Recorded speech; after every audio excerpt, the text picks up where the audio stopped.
Israel has carried out strikes on Iran's nuclear program early Friday, with blasts heard in Tehran and several areas. Iran has also retaliated to the attack, fired 100 drones towards Israel, who has declared a state of emergency, saying the country expected retaliation. Prime Minister Benjamin Netanyahu has said that the strikes were part of Operation Rising Lion and said that Iran was a threat to Israel's very survival. But why now, when diplomacy was being given a chance? Does that mean no diplomatic options are now left on the table? More importantly, what does this mean for the entire Middle East approach that Trump administration has? To answer that and more, joining me live is Mr. Reuven Azar, Ambassador of Israel to India. So thank you so much, Excellency, for speaking to us. Thank you, Gaurie. I would like to start by expressing our condolences, the condolences of the entire people of Israel for this, following this terrible crash yesterday that demanded the life of so many victims. So our hearts are with the victims, their families, and we wish speedy recovery to the injured. Right. And so we speak also on a day when there is a tremendous amount of uncertainty with regards to Middle East. I want to first start by asking you, why were the strikes carried out now? There were reports from February onwards that these could be on the anvil, but why now, when many felt that probably diplomacy had a shot? Well, we acted to remove an imminent threat coming from Iran, because Iran has been manipulating the world and exploiting these talks in order to go on a fast track to weaponize their fissile material, to create a nuclear weapon. And as you very well know, Gaurie, Israel has declared time and again that if the Iranians attempt to create a nuclear weapon, Israel will have no choice but to take action, and this is exactly what we did. There has been some sort of an immediate retaliation that has come in from Israel. What more are you expecting?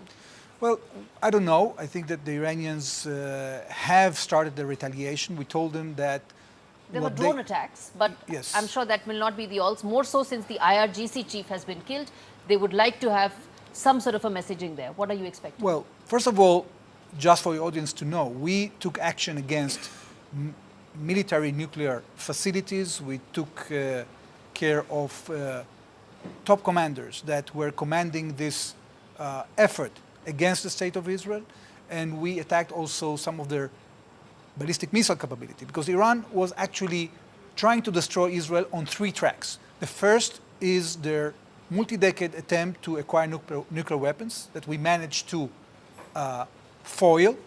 The second is the huge production of ballistic missiles. They have thousands of them. They were planning to build 10,000 ballistic missiles in the next 3 years and 20,000 in the next 6 years. Now, I want people to understand what we're talking about here. Even without the nuclear weapon, we're talking here about each missile carrying 1,000 kilograms of TNT that can kill hundreds of people. If you fire them at a barrage, at a state as small as Israel, which is half of the size of Haryana or the size of Mizoram, that can be devastating. It's an existential threat. And the third track that Iranians promoted was, of course, this ring of fire that they were creating around us by, arming and helping all these proxies, including Hezbollah, the militias in Syria, in Iraq, in Yemen, etc. So we took action now because we saw that they are coming in almost no time to a situation in which they can fire at us a nuclear weapon. None of that is something that happened overnight. What you've mentioned is something that's been in the works for months now. In fact, where you mentioned about the ring of fire, it's almost been like 18 months since the Hamas attack started. Since then, there's proxies have been at war with Israel. I want to understand from you the reason why I said about the timing, or I ask about the timing, is because diplomatic efforts are on. The Trump administration says that they've really put in their political capital at stake here. They were wanting to extract some sort of a deal out of Iran there. And it all looks like it's unlikely to happen at all any time in the future. Well, diplomacy always has a chance, but diplomacy cannot be exploited in order to pursue the illicit nuclear military program of Iran. And what the Iranians have been doing, and actually it was even confirmed by the IAEA, that Iran is in breach of the safeguards agreement. They've been cheating the world for decades, and they were actually trying to cheat now too. So we tried for decades to prevent this moment. Okay? Do you think we diplomacy still has a chance? Diplomacy always has a chance. No, Provided, that's like a big statement you're making, right, sir. But provided it's not a concealment or a manipulative program in order to conceal the construction of a nuclear weapon. What the Iranians were doing now is that we're clandestinely having a group of people working on a nuclear device. This is what is new, and this is why we're doing it now.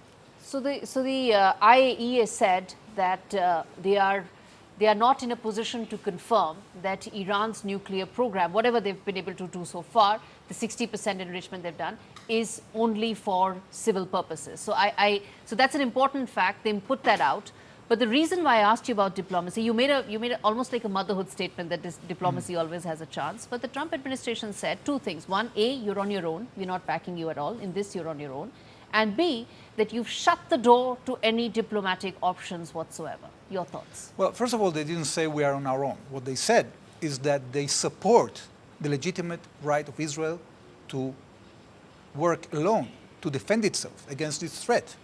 And that you are working alone then? Yes, but no, it's different. When you say that you're on your own, it means or insinuates that we don't support you. But it's the contrary. We are in sync with the United States. The United States supports our action. And actually, the United States has warned Iran not to escalate and not to try to attack American targets. And this is completely legitimate. We are an independent nation, and we are entitled to defend ourselves by ourselves, and we are grateful to our American friends that have been so supportive in supplying to us the means that we need to defend ourselves. Where do you see this escalation now going, both on the diplomatic aspect and also the military aspect? This follows after tensions between Israel and Iran really escalated last year. And now, 12 months later, they seem to have escalated quite significantly. So how do you see this now going forward, both on the diplomatic track, which a lot of people feel is now pretty much frozen, and also the military expectation in terms of retaliation? Well, first of all, it wasn't just an escalation. There was a brutal attack on Israel on the 7th of October. There was an intentional attack backed by Iran, by Hezbollah, and by Iran itself to attack Israel. Iran has multiple times sent barrages of missiles and rockets and drones against Israel. And we have declared very clearly that Israel will retaliate to the Iranian retaliation. We will not agree to be in a situation that a nation, a radical regime like Iran, that has sworn to destroy us, will acquire the means to do so. Because, our people already survived an extermination attempt 80 years ago. And we said then, never again. Never again is now. Okay. What are your expectations in terms of the talks that are scheduled to take place in Oman between Iran and IAEA in the effort to try and see some possible middle ground? Right now, in the backdrop of these escalations that has taken place, these tensions between Israel and Iran, what are your expectations out of the talks in Oman? Our expectation is that Iran will renounce any capability of enrichment, because it is a state that is radical, that it has breached the basic principle in the Charter of the United Nations by threatening to annihilate another country. It has cheated the international community by, on the one hand, enjoying the benefits of being part of the Non-Proliferation Treaty, but on the other hand, doing illicit activities, including a military nuclear program. And therefore, what we expect is that Iran will actually be negated from an opportunity to enrich uranium, so we can be sure that nuclear weapons won't be assembled in Iran. What's in it for Iran to come on the table for these talks in Oman? The threat about sanctions is not new. Some of the hard negotiations that have been going on is again not new. The posturing by America that they vacated their non-essential staff from Baghdad and several other areas, again, many feel could be posturing. What is in it for Iran to really come on the table? And the reason why I ask you this is because unless those talks lead to something positive, we are back to talking about these tensions and the uncertainty that it puts the entire region in? Well, what is new is that the IAEA has determined, that Iran has breached the safeguards agreement. It means that Iran has actually undeclared activities that are connected to the nuclear program that they have concealed from the IAEA. And as a result, you had yesterday a resolution passed that declares that Iran is in non-compliance. And as a result of that, not only the United States, but also other countries will snap back sanctions against Iran unless they cooperate. For decades, the international community has asked Iran to cooperate. They have been refusing. So not only that they are creating a threat that is, by the way, not only threatening Israel, but the entire region and the world. Israel, by defending itself, is doing a great service to the region and to the world. Because Iran has refused time and again to come with clean hands to the table, to stop these illicit activities. But if they do, and they actually renounce these illicit capabilities, the way for diplomacy is open. If those sanctions were to be imposed, which look very likely, as I pointed, that a lot of people, in fact, the IAEA feels that they cannot confidently say that the nuclear program is only for civilian purposes, which means that... That's an understatement. I'm only going by what the IAEA says, which means that fresh sanctions by the UN is on the anvil. So if that is anyway going to happen, do you think this strike right now, this attack right now, and a retaliation that is set to happen as well, which will throw the region into more uncertainty, turmoil, if nothing more, if we stop at just that. Do you think it was warranted right now when the sanctions would have come in place, even if one were to assume that the diplomatic resolution could have been limited, but a new sanctions regime on Iran right now, do you think that itself would have done more damage to the Iranian economy, Iranian society, and Iran in general? Look, we have to put here things in order. At the end of the day, if the Iranians decide to assemble a nuclear weapon, okay, this is an existential threat for us. And this brings an end to diplomacy. The only way to go back to diplomacy is by preventing this threat either by a decision of Iran to renounce military nuclear capability or by military action of Israel or any other country. So the choice is very clear. If the Iranians opt to continue pursuing their quest for military nuclear capability and military nuclear weapons, then they are going to meet either our military might or other countries' military might, and diplomacy won't solve it. But who's supporting you? If it's not your military might, others, who are those? Well, we have seen that, first of all, we enjoy the support of the United States. I think that many countries are concerned. We understand the concern because we also did everything we can to prevent escalation and to convince the Iranians peacefully to renounce their nuclear weapon program. But unfortunately, that failed. And therefore, at the end of the day, even if countries are concerned now, I think that they are going to be extremely grateful for what Israel did, because we have removed a threat. Look, this is not the first time, Gaurie. Yeah. And we saw this in the past. Saddam Hussein tried to acquire nuclear weapons. Assad tried to acquire nuclear weapons. Gaddafi did the same. But I'll tell you what's the difference this time.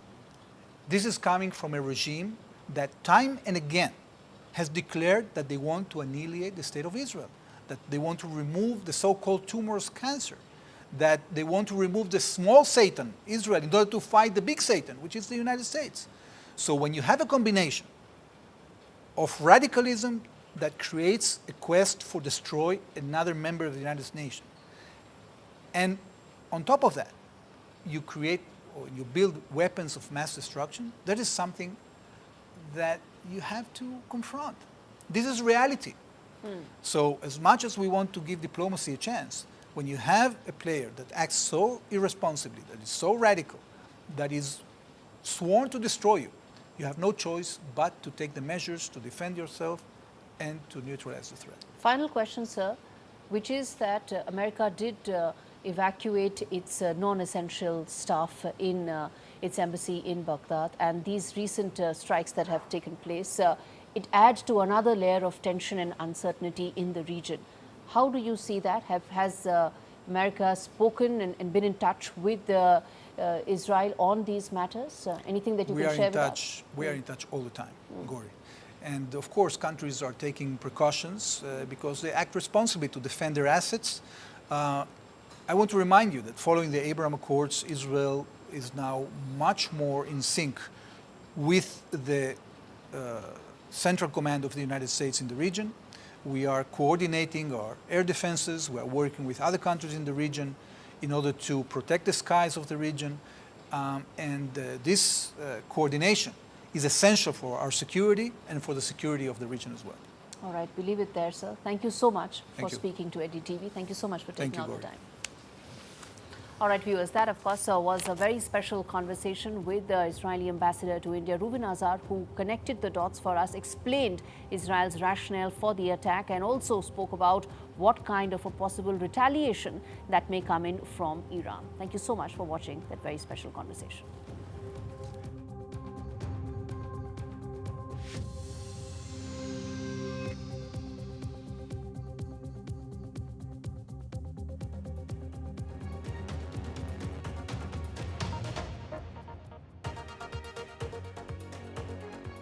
This is Jana and her siblings, and this used to be their home in Gaza. وهي ماما وبابا قاعدين الأغراض اللي فيه بدنا إيش ناخدها.